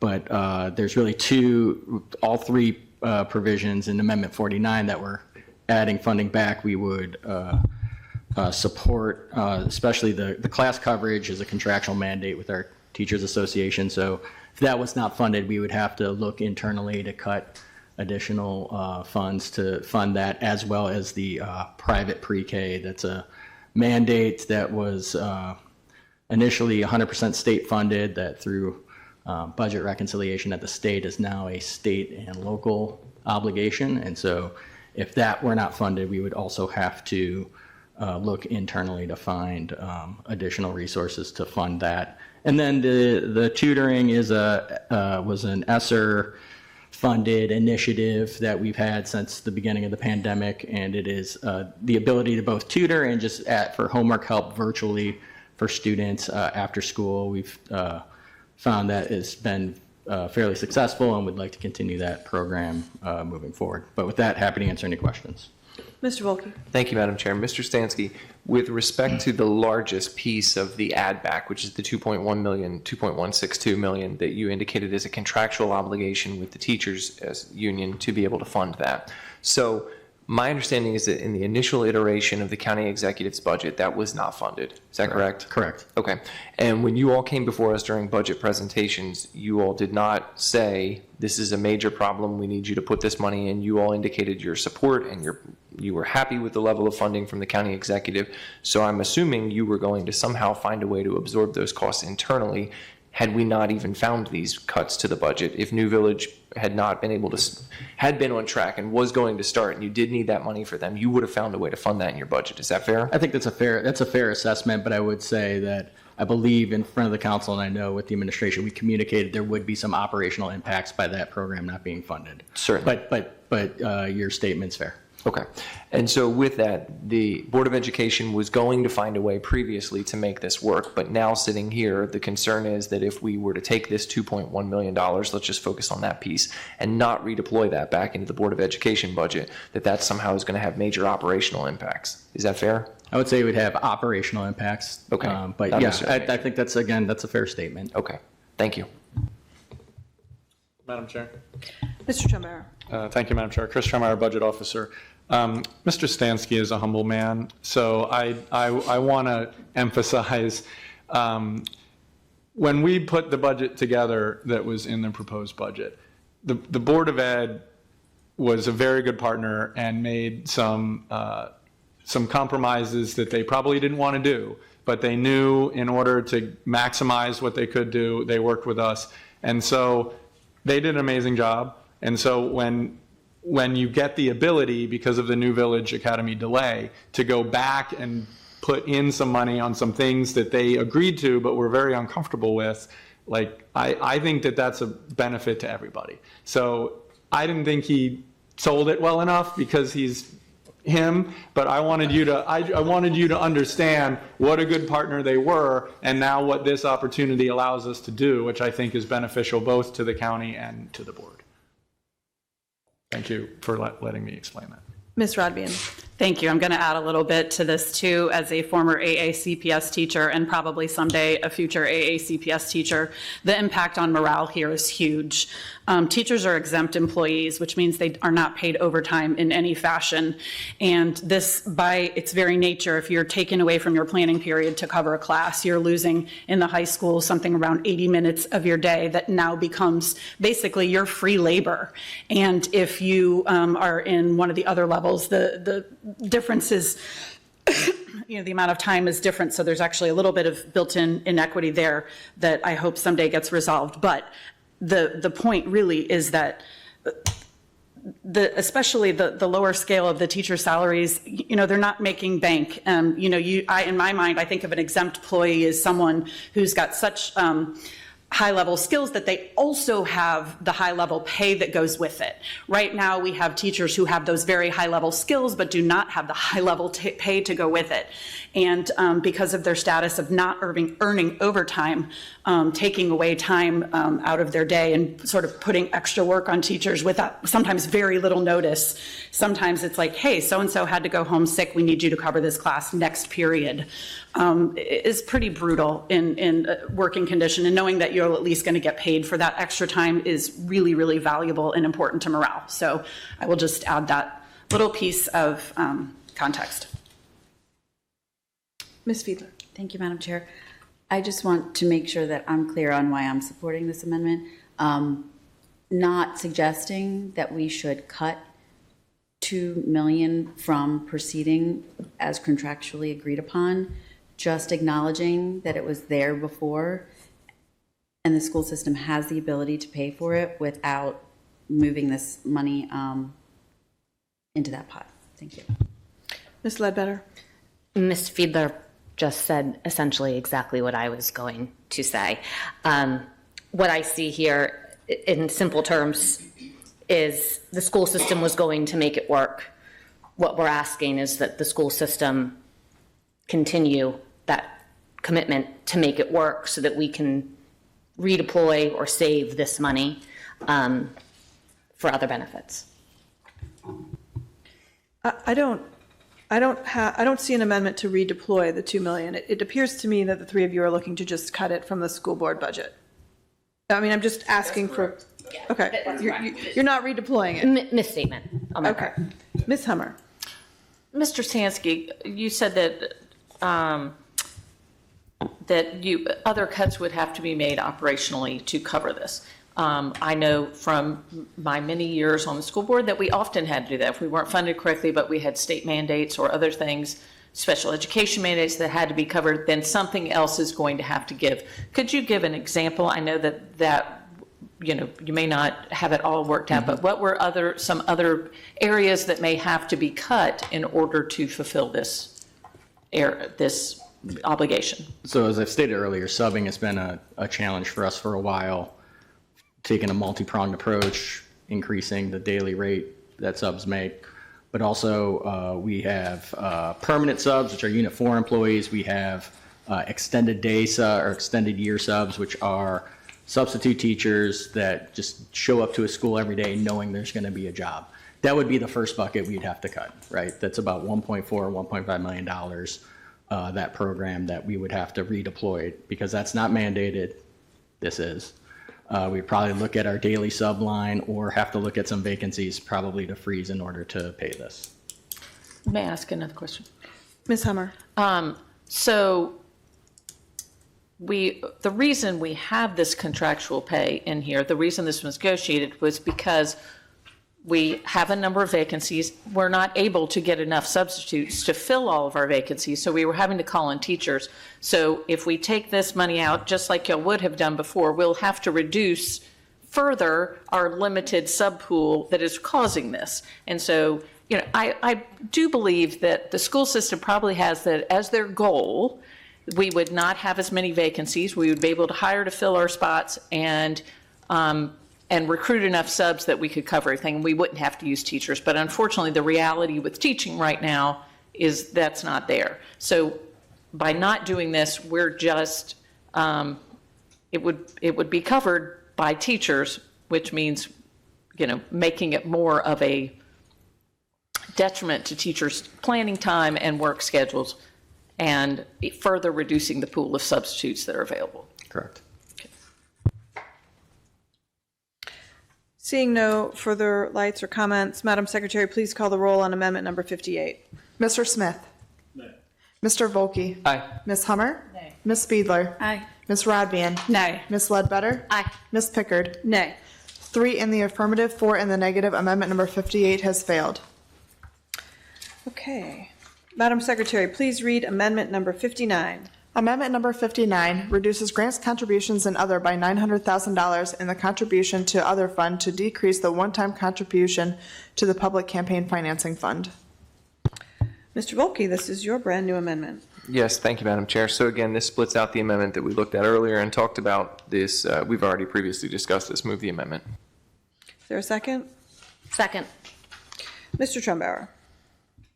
Thank you, Madam Chair. Chris Trumbauer, Budget Officer. The admin opposition stands. I would just remind the council that if we want this special fund to be operational, we need to put money in it. We have that money available this year. If we don't fund it this year, that increases the burden on us to put money in it next year. Ms. Ledbetter. Madam Secretary, could I please be added as a co-sponsor to this? I'll use this time to make a shameless plug that every single council member is needed to find a representative for the Public Campaign Finance Commission. It has been daunting, but we need to get that filled, and then we will have a group of public citizens represented in every district working like the Spending Affordability Committee to make recommendations about the funding level of this fund. Did I capture that accurately? Yes, Madam Chair, thank you. So everybody needs to find someone from their district to be on this commission by July 1st. So get to work. Or maybe September. Madam Chair, Yes. Madam Secretary, may I also be added as a co-sponsor? Yes, Ms. Fiedler. Seeing no further comments about amendment number 59, Madam Secretary, please call the roll on amendment 59. Mr. Smith. Nay. Mr. Volkey. Aye. Ms. Hummer. Nay. Ms. Fiedler. Aye. Ms. Radvian. Nay. Ms. Ledbetter. Aye. And Ms. Pickard. Nay. 3 in the affirmative, 4 in the negative. Amendment number 59 has failed. Madam Secretary, please call the roll on amendment number 60. I will read it instead of calling the roll. Oh, sorry. That's okay. Yep. Yep. Please read in amendment number 60. Amendment number 60 reduces grants, contributions, and other by $2,600,000 to decrease the contribution to the Revenue Reserve Fund. Mr. Volkey. Same comments as before. Move the amendment. Second.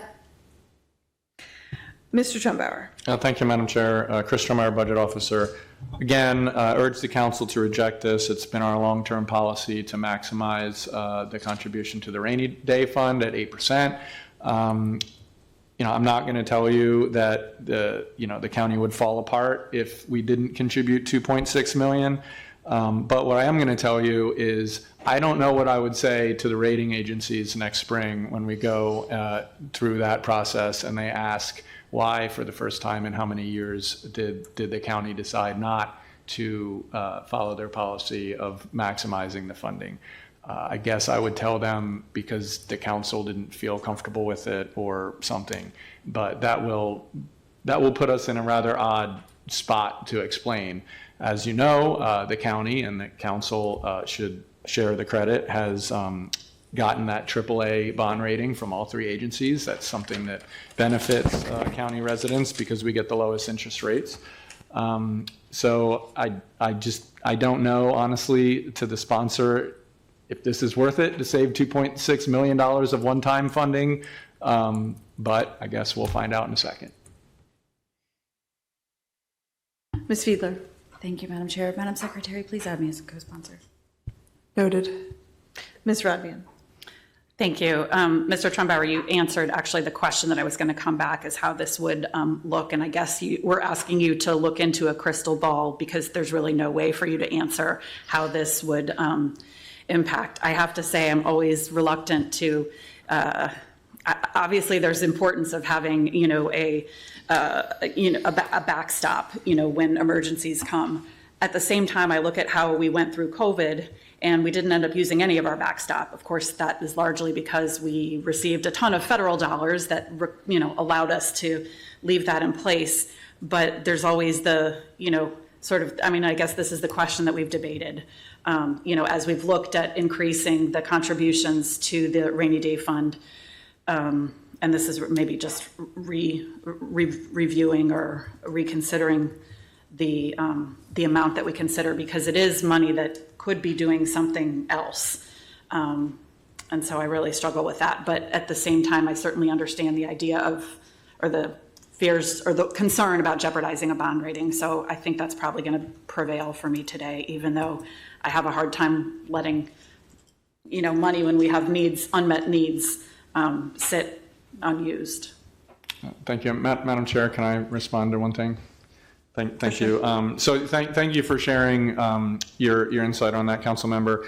And what I will say to reinforce your position, we got more in federal funding between CARES and ARP than we have in the rainy day fund. And that was fortunate for us. I can tell you, as someone who was on the council, the last time that the county had to use the rainy day fund, it was no fun. And having that money available is important in a time of economic downturn.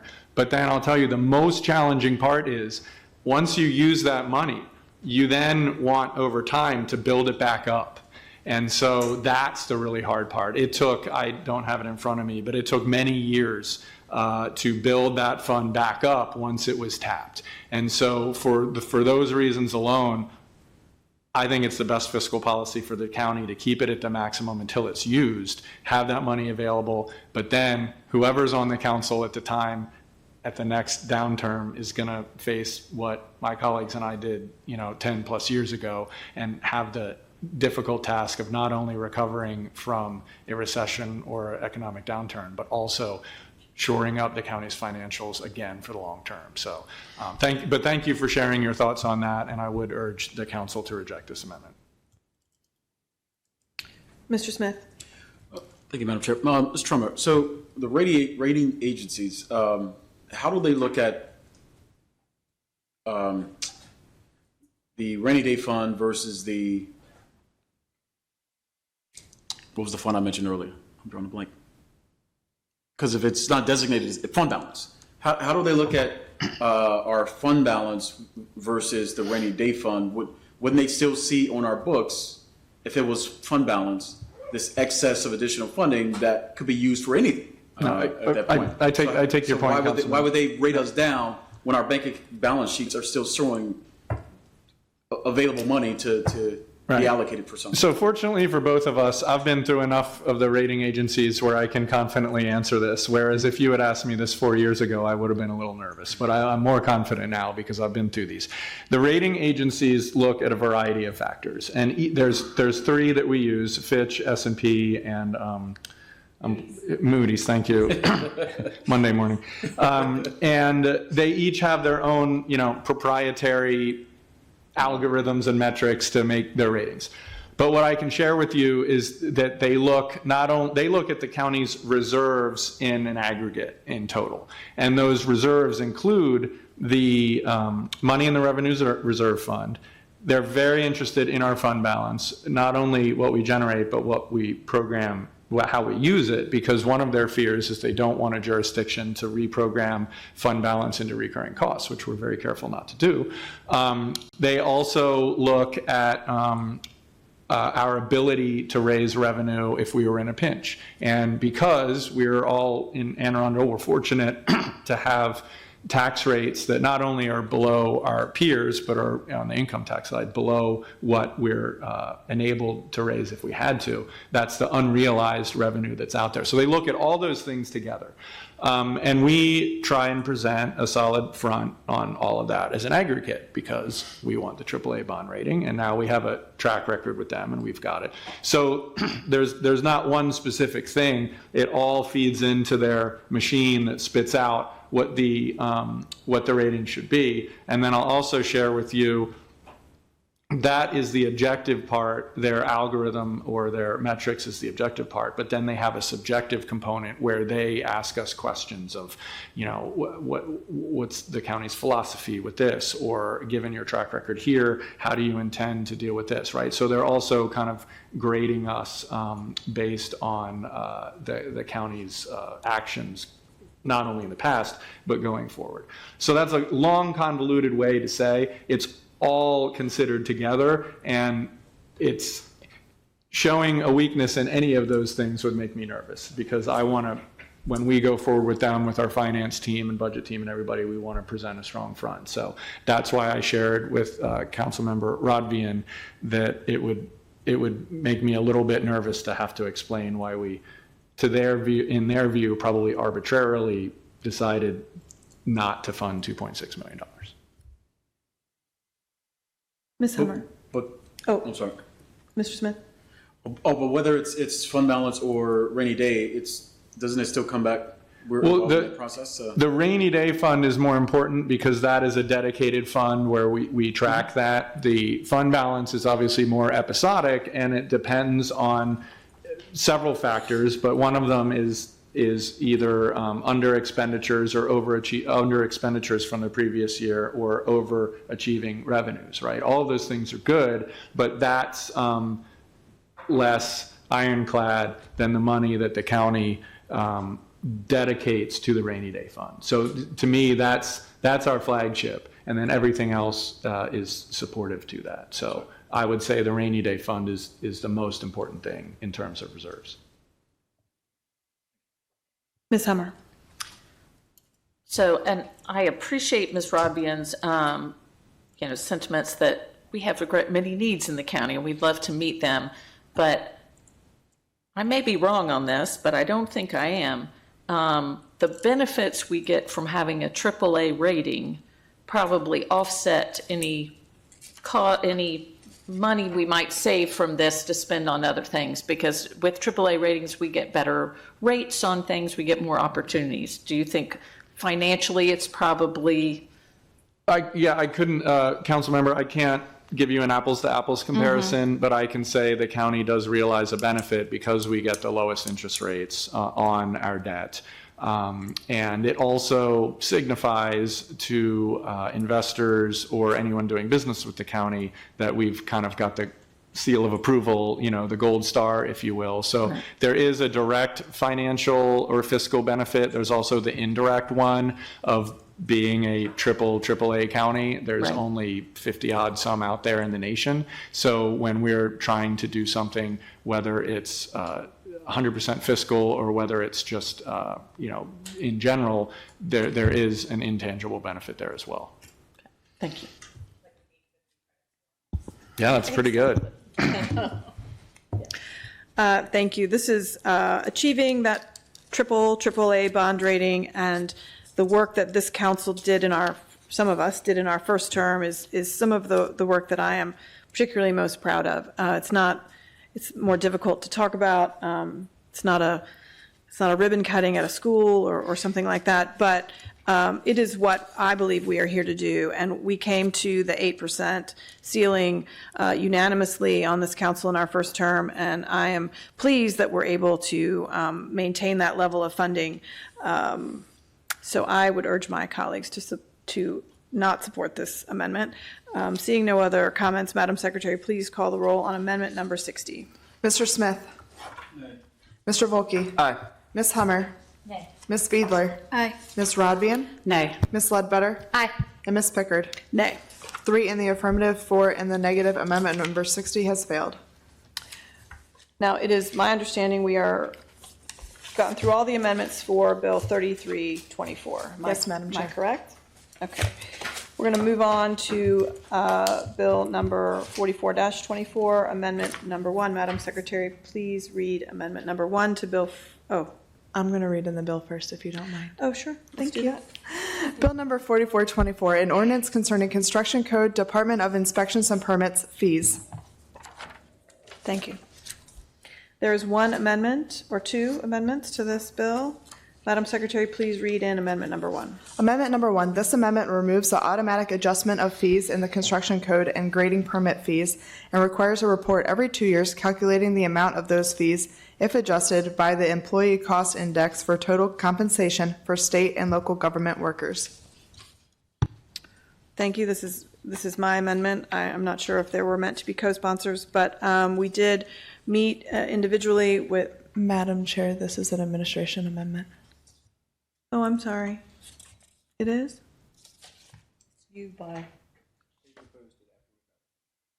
Oh, Mr. For the record, I'm perfectly happy having you explain it. Nope, go ahead. Thank you, Madam Chair. Chris Tremmeyer, Budget Officer. So the chair was involved in this amendment. I will share there was I thought, very productive and very cordial meeting, bipartisan meeting of members of the council and INP and Budget Office, and we discussed Bill 4424, and a consensus arose to remove the index provision that would build in increases in future years. So that is stricken, and what it does instead is every 2 years, starting January 1st, 2026, the Department of INP will present a report to the council and to the administration that gives an update on what its costs are related to these permits and what its recommendations to set the fees might be. But that's obviously non-binding. It's for informational purposes only. And so that was the consensus that moved out of that meeting. And so the administration would urge the adoption of this amendment.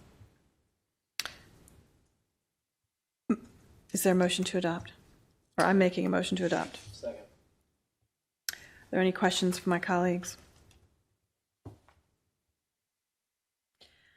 Seeing none, Madam Secretary, please call the roll on amendment number 1. Mr. Smith. Mr. Volkey. Ms. Hummer. Ms. Fiedler. Aye. Ms. Rodvian. Aye. Ms. Ledbetter. Aye. And Ms. Pickard. Aye. 7 in the affirmative, none in the negative. Amendment number 1 has been adopted. Madam Secretary, please read amendment number 2. Amendment number 2, this technical amendment corrects a typographical error in a proposed fee. Mr. Trumbauer, this is a county executive amendment. Yes, thank you, Madam Chair. Chris Tremmeyer, Budget Officer. So the thing about budget bills is there's a lot of zeros, and we added an extra one by accident, so we're just taking it out. Motion to adopt. Second. Any comments from my colleagues about this technical amendment, amendment number 2? I just have a question. If you happen to know which proposed fee this was, that we were going, accidentally going to ask $510. Well, it was one that shouldn't be $510, but I can't recall exactly which one it was. All right, that's all right. I can look it up. I will give kudos to Kyle Madden on the budget team because he's the one that spotted it, of course, shortly after we introduced it. So that's how these things go. Seeing no comments, Madam Secretary, please call the roll on amendment number 2. Mr. Smith. Mr. Volkey. Aye. Ms. Hummer. Ms. Fiedler. Aye. Ms. Rodvian. Aye. Ms. Ledbetter. Aye. And Ms. Pickard. Aye. 7 in the affirmative, none in the negative. Amendment number 2 to Bill 4424 has been adopted. I have been reminded that I did not ask if we needed a small break to finalize any ABAO amendments. Do we need a quick recess, or are we good? We don't need any balancing amendments. Okay, that was in my script, and I skipped over that. I think, Madam Chair, we would do that tomorrow. Oh, Or Friday. okay. Well, Friday, yes, sorry. oh, I don't know why it's in the script then. Okay. Okay, is there any other business any council member would like to bring before the county council at this time? Just a statement on that last one. Can we say we reduced that fee by $450? Is that what we're saying? No, just joking. I'll be looking other for your comment. Facebook page. Yeah, see if you make that announcement.